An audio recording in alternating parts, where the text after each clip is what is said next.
Kevin, I think I'd just like to know a bit about your role and more about your company. Sure. Thanks for having me. My name is Kevin Nikkhoo, and I'm the CEO of XeneX. XeneX is a cybersecurity firm. We started about 12, 13 years ago with one goal in mind: to build a platform, purposely built platform to address cybersecurity incidents and defense. And later on, after we built the platform, we decided that we were going to make it SOC as a service because a lot of the customers that we were working with, they said, we don't want to have the platform. It's difficult for us to manage it. We need an organization that can actually manage it for us.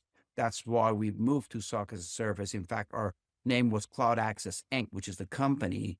And it was the platform was built, and then we rebranded to XeneX to bring attention to the SOC as a service.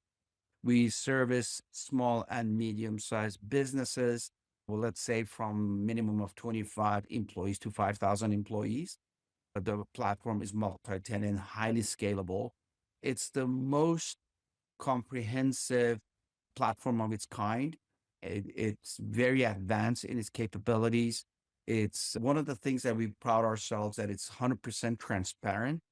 That means the customers and our partners see what we see, and it's 100% agnostic. That means we can collect data from any source anywhere. Doesn't matter what that source is. In fact, it could be an in-house developed application, which is proprietary format that still works for us. And any source can participate in cybersecurity analysis and detection of any threats.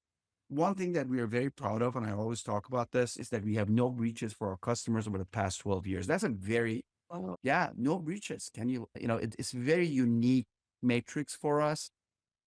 And I talk about that because there are not that many companies that have, that have been in business for 12 years. First of all, that we Yeah. were very early in this industry. And also during that period of time, there was, you know, we haven't had any breaches for our customers.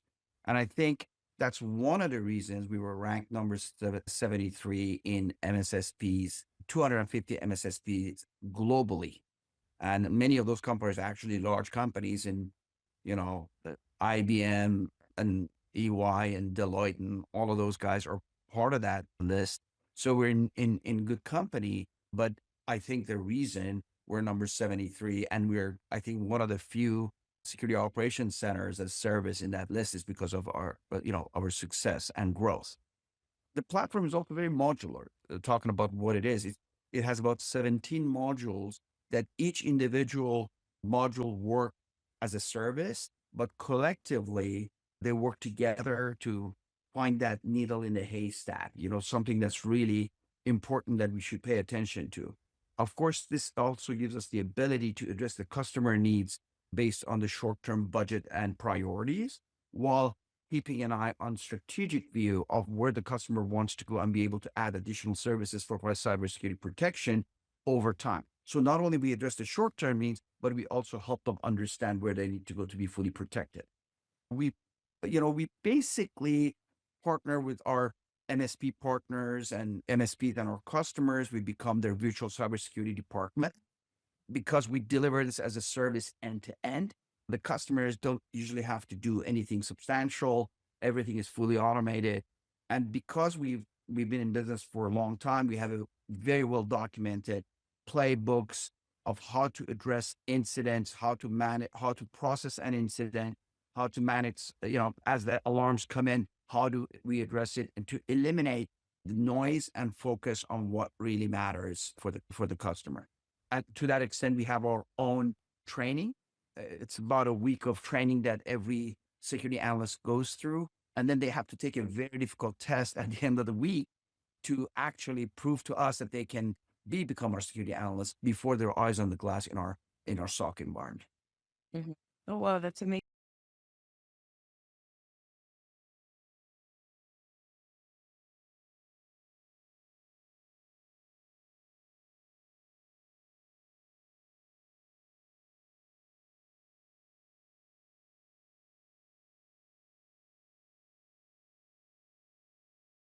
Can you walk us through a typical day in your life? How does your day look like?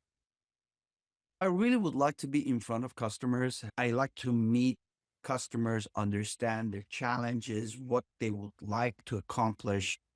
To me, customers come first. And I talk to our staff all the time. The only thing that I measure is our customer satisfaction and our customer protection.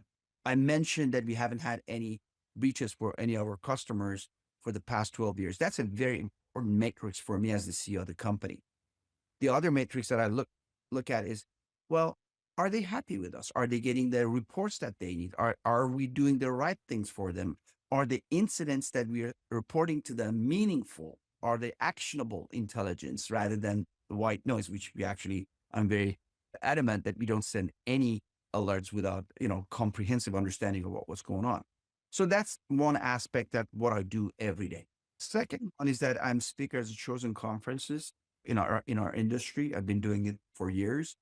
And that's another way that I could be in front of customers, but also to share ideas, concepts, the status of security operations center in general, and where the industry is going, and also learn from my colleagues. So that's another aspect of my daily activity.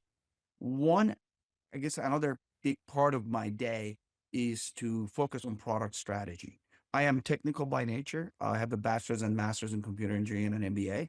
That allows me to kind of combine the technology with business and hope to be smart enough to figure out what technologies we use and how we bring those technologies into the fold, into our platform, into our services to improve our offerings to our customers.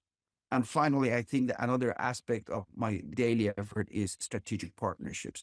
Who do we work with to provide the best possible solution to the industry, to our customers?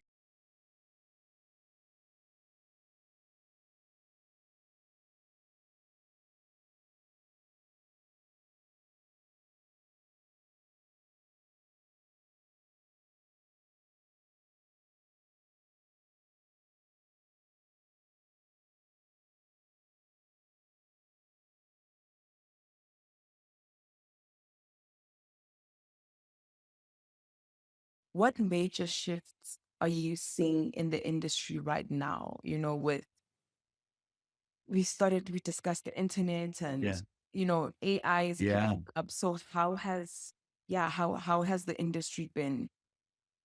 Actually, that's an excellent question because I think AI is a big component. And over the next 10 years, everybody's predicted that's going to be very big. It's big for our industry and specifically for our company as well, because currently we have deployed AI as part of our overall platform and we continue to develop it. But our focus on AI is to improve the speed of threat detection and response. So the AI is a big shift, but some people think that it's going to replace Human. people. I don't think that's the case because I think AI at this point in time is not mature enough. And at least in our industry, there's a lot of false positives that AI generates. And we don't want that. We want our customers to know that we have human intelligence behind it and not machine just spitting out alerts Yeah. that don't have any meaning. So AI is a big shift, and I think it will be it'll continue to be a big shift over a number of years coming up. We've made big strides at XeneX in our company with AI, and we will continue to push that into the future. The other there are two other areas that are big shifts, and that they've been going on for a while. One is regulatory compliance. So the government has put a number of compliance requirements for different verticals, whether it's manufacturing with CMMC. Of course, the financial has always been there with GLB and SOX and HIPAA and for privacy, GDPR, and there's lots of acronyms that I can throw out. But regulatory compliance became a big issue. It's always been a big issue, but in the context of security operations center, what we do in our business, we have automated that. And that has That is a major shift because it doesn't have to be manual or professional services. So that's a major shift for SOC as a service. And finally, cyber insurance. I remember cyber insurance was, you know, so inexpensive, but I think the insurance companies realized that they were losing money on this, and overnight because there were so many breaches and they had to pay. So they came back and said, no, that those premiums are not enough, and we don't have enough controls in place. So they really increased the cyber insurance premiums, which really hurt the customers, and they made getting cyber insurance really difficult. So that's another major shift in the industry because all businesses need cyber insurance. So how do you get them? And how do you reduce the premium so it's affordable? So those are three major shifts that I see in our. Yeah. Awesome.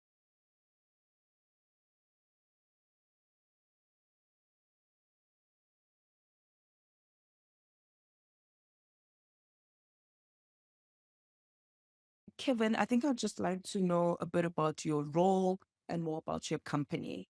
Sure. Thanks for having me. What's working well? I think we're passionate about helping customers achieve better protection for cybersecurity.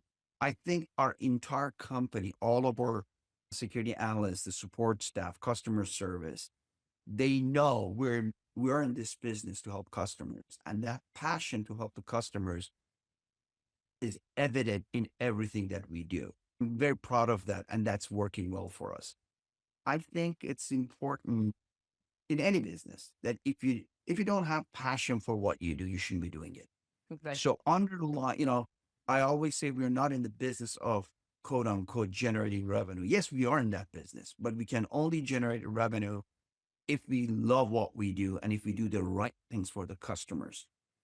That is a message that goes from me to everybody. And I think it's ingrained in our DNA as a company. And I think it's working really well for us. And I can tell we are truly passionate about this. That's why I talk about it.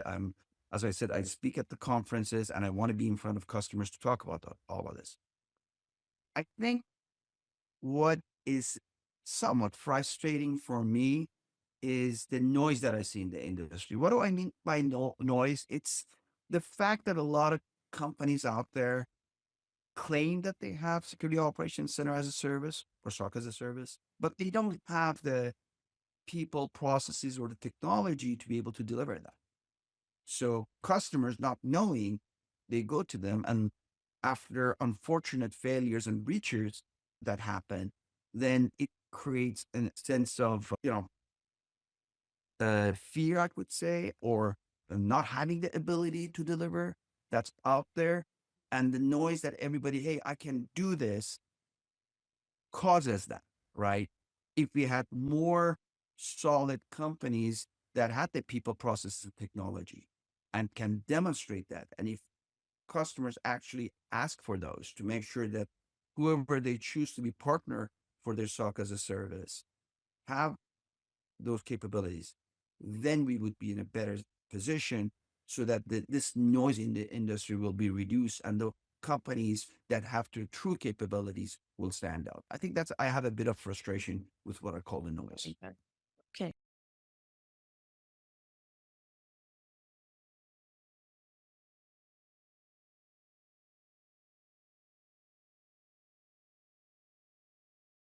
And which metrics in the business are you focused on improving right now? Well, obviously, we continue to do a couple of things. One of them is mean time to detect and mean time to resolution. So meantime between detections and meantime between resolutions. And that's a metric that we continuously monitor. If we can reduce the time that it takes to detect an incident, which we talked about, the impact of the AI, that's a good measure. The faster we can detect, the better it is for the customer. The other one is mean time between resolution of those incidents. What does that mean? If we detect, how long does it take to resolve that incident or remediate that incident?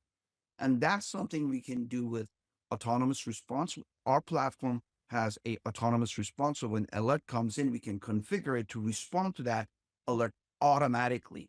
And of course, with the AI in there as well, so we could do a better job, remediate that issue or incident fairly quickly. So those two, meantime between detection, meantime between resolution or remediation, we're trying to improve that and make it shorter and shorter and shorter in time. And the next thing, the third thing that I look at is actionable intelligence.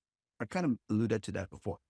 What matters is that what what I look at is what percentage of our alerts are actionable intelligence that have meaning to the customer, and it's about that needle in a haystack that once we point to it, we can solve that not we can remediate that incident. We can stop hackers. We can stop the threats so that the customers are protected.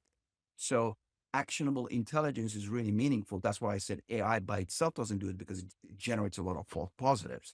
So we have to be a lot smarter in making sure that between our platform intelligence, AI, and human intelligence, we have a much better resolution because we can identify those incidents, the needle in the haystack with actionable intelligence.